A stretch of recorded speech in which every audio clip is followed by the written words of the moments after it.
Hockey के इतिहास की जब जब बात की जाएगी उसमें मेजर ध्यानचंद का नाम हमेशा लिया जाएगा।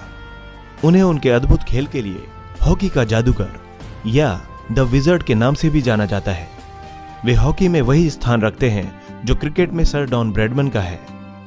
अपने खेल के अलावा मेजर ध्यानचंद एक अन्य किस्से के लिए भी याद किए जाते हैं। उनके बारे में कहा जाता है कि 1936 में बर्लिन ओलंपिक खेलों के दौरान उन्होंने हिटलर का एक विशेष प्रस्ताव ठुकरा दिया था। आखिर क्या थी इस घटना के पीछे की सच्चाई और वो कौन सा मौका था जब ऐसा हुआ?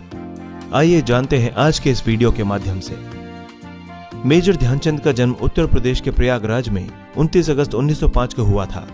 वे कुशवाहा मौर्य परिवार के थे। उनके पिता का नाम समेश्वर सिंह था, जो ब्रिटिश इंडियन आर्मी में एक सूबेदार के रूप में कार्यरत थे। साथ ही वे भी हॉकी के एक अच्छे खिलाड़ी थे। ध्यानचंद के दो भाई थे, मूल सिंह एवं रूप सिंह। रूप सिंह भी ध्यानचंद की ही तरह अच्छी हॉकी खेला करते थे। 1922 में 16 साल की उम्र में ध्यानचंद पंजाब रेजिमेंट में एक सिपाही बन गए। आर्मी में आने के बाद ध्यानचंद ने हॉकी खेलना अच्छे से शुरू किया और उन्हें यह खेल पसंद आने लगा। सूबेदार मेजर भोले तिवारी, जो ब्राह्मण रेजिमेंट से थे, वे आर्मी में ध्यानचंद के मेंटोर बने और उन्हें खेल के बारे में बेसिक ज्ञान दिया। वहीं पंकज गुप्ता ध्यानचंद के पहले कोच कहे जाते थे। उन्होंने ध्यानचंद के खेल को देखकर यह कह दिया था कि एक दिन यह खिलाड़ी पूरी दुनिया में चांद की तरह चमकेगा। उन्हीं ने ध्यानचंद को चंद नाम दिया। इसके बाद उनके करीबी उन्हें इसी नाम से पुकारने लगे। इसके बाद ध्यान सिंह ध्यानचंद बन गए। 1926 में न्यूजीलैंड में होने वाले एक टूर्नामेंट के लिए ध्यानचंद का चुनाव हुआ।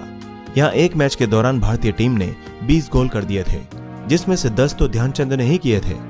इस टूर्नामेंट में भारत ने 21 मैच खेले थे, जिसमें से 18 में भारत विजयी रहा, 1 में हार मिली तथा 2 ड्रॉ हुए। भारतीय टीम ने पूरे टूर्नामेंट में 192 गोल किए, जिनमें से ध्यानचंद ने ही 100 गोल मारे थे। यहां से लौटने के बाद ध्यानचंद को आर्मी में लांस नायक बना दिया गया। साल 1927 में लंदन के फोकस्टोन फेस्टिवल में भारत ने 10 मैचों में 72 गोल किए, जिसमें से ध्यानचंद ने 36 गोल किए थे। मेजर ध्यानचंद ने भारत को ओलंपिक में 3 बार गोल्ड मेडल दिलवाया। 1928 में एम्स्टर्डम ओलंपिक्स में, 1932 में लॉस एंजलिस में और 1936 में बर्लिन ओलंपिक्स में। ओलंपिक शुरू होने के लगभग 1 महीने पहले भारतीय टीम और जर्मनी ने 17 जुलाई 1936 को एक अभ्यास मैच खेला था। इस मैच में भारत के पास अली दारा, अहमद खान और ध्यानचंद जैसे धुरंधर खिलाड़ी थे।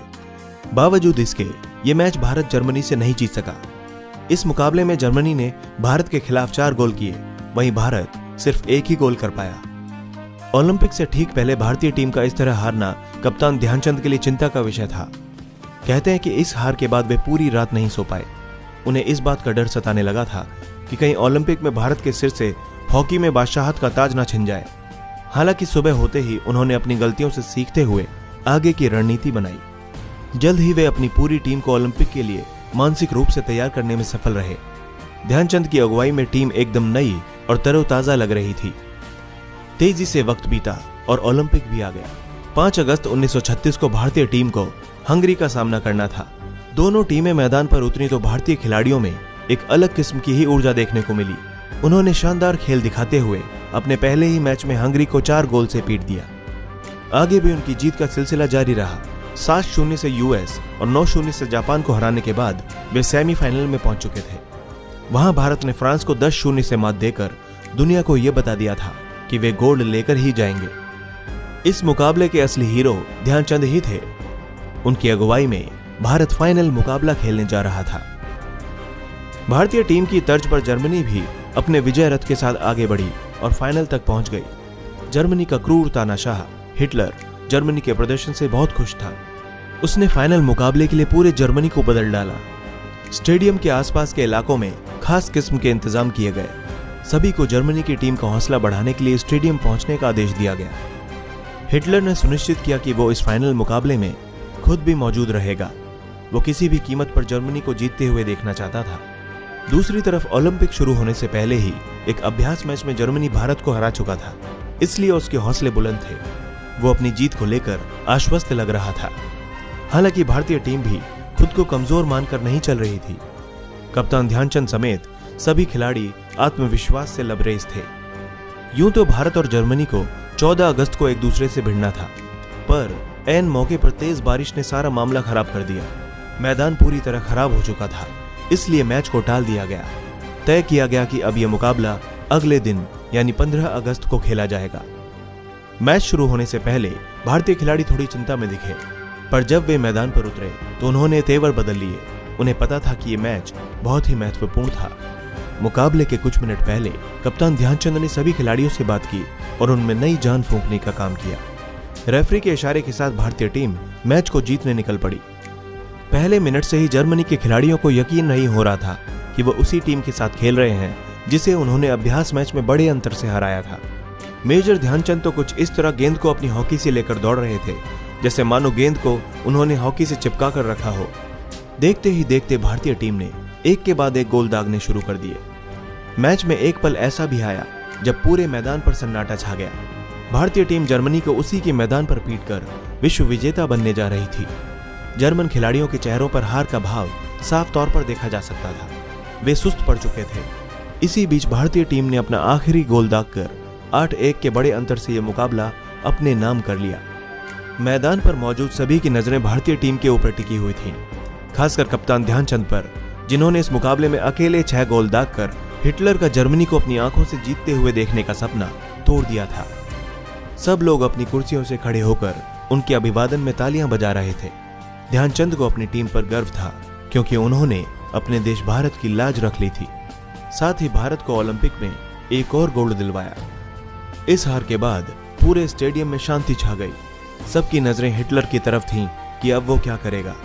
वो किसी भी कीमत पर यह मैच जीतने वाला था। लोगों को लग रहा था कि कहीं वो आग बबूला होकर तानाशाही का कोई नया उदाहरण न पेश कर दे, पर हिटलर किसी और ही दुनिया में खोया हुआ था। हिटलर ध्यानचंद के खेल से बहुत ज्यादा प्रभावित हुआ। वो जल्द से जल्द भारतीय टीम के कप्तान मेजर ध्यानचंद से मिलना चाहता था। तेजी से वो भारतीय टीम को सम्मान देने के लिए मंच पर पहुंचा और आगे बढ़ते हुए मेजर ध्यानचंद को पदक पहनाया। ध्यानचंद पुरस्कार लेकर जाने लगे तो उसने ध्यानचंद को टोकते हुए कहा, रुको। उसने अपना हाथ बढ़ाते हुए ध्यानचंद से हाथ मिलाया और कहा कि मैंने इससे पहले तुम्हारे जैसा कोई भी खिलाड़ी नहीं देखा। तुम्हारे हाथों और स्टिक में जादू है। तुम हॉकी खेलने के अलावा क्या करते हो? मेजर ध्यानचंद ने मुस्कुराते हुए कहा, मैं भारतीय सेना में लांस नायक हूँ। इस पर हिटलर ने कहा, तुम जर्मनी आ जाओ, मैं तुम्हें फील्ड मार्शल बना दूंगा। उस समय सेना का बहुत बड़ा पद था। ध्यानचंद हिटलर के प्रस्ताव को सुनकर हैरान थे। उन्हें समझ नहीं आ रहा था कि वे क्या कहें। फिर भी उन्होंने हिटलर से कहा, माफ करें, भारत मेरा देश है और मैं वहीं ठीक हूं। भारत मेरी मातृभूमि है और मैं हमेशा भारत के लिए ही खेलूंगा। हॉकी के जादूगर के शब्दों को सुनकर हिटलर उनसे और ज्यादा प्रभावित हुए। इस तरह मेजर ध्यानचंद भारत के लिए गोल्ड जीतने के साथ साथ हिटलर का दिल जीतने में भी कामयाब रहे। हिटलर ने उन्हें सम्मान के साथ विदा किया था। हिटलर जैसे तानाशाह के सामने भी भारत को सर्वोपरि मानने वाले ध्यानचंद के जज्बे को हम सलाम करते हैं। वे भले ही हमारे बीच नहीं हैं, लेकिन खेल जगत में उनके योगदान को हमेशा याद किया जाएगा। मेजर ध्यानचंद को साल 1956 में पद्म भूषण से सम्मानित किया गया था। साथ ही बीच बीच में उन्हें भारत रत्न देने की चर्चा भी जोरों पर थी। दोस्तों, इसी तरह की इंटरेस्टिंग और इन्फॉर्मेटिव वीडियोस देखने के लिए